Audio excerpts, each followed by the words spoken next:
Η Ευαγγελία Τάτσι γεννήθηκε και ζει στην Αθήνα. Είναι πτυχιούχος χημείας του Πανεπιστημίου Πατρών και εργάζεται σε φαρμακευτική εταιρεία στο τμήμα ιατρικής ενημέρωσης. Η πρώτη της ποιητική συλλογή, «Ακακίες στη Σαββάνα», εκδόσεις Βακχικών 2020, συμπεριλήφθηκε στη βραχία λίστα για το βραβείο Γιάννης Βαρβέρης 2021.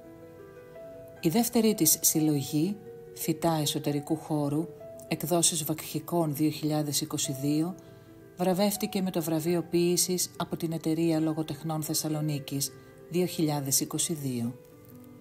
Το βιβλίο της «Θα γίνουν όλα με τα μάτια ανοιχτά» είναι η τρίτη ποιητική της συλλογή. Ποίηματά της έχουν μεταφραστεί στα αγγλικά, τα γερμανικά και τα αραβικά και έχουν δημοσιευτεί σε εφημερίδες, ανθολογίες και λογοτεχνικά περιοδικά.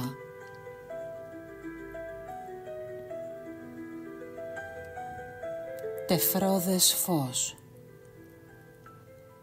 Αυτός που είπε πως η μοναξιά έχει το χρώμα της πέτρας είναι κάποιος που πάτησε πάνω της και την κατοίκησε, και ο ψαράς που ώρες ατελείωτες ψάρευε μαζί της είπε πως είναι ασημένια και σιωπηλή.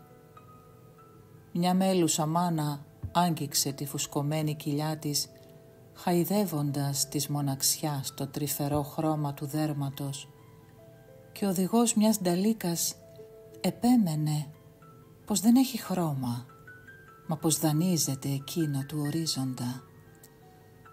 Εγώ τέλος, μια νύχτα που πέταξα πάνω από μένα και πάνω από τον γαλαξία, αμέτρητες τις λογάριασα τις μοναξιές.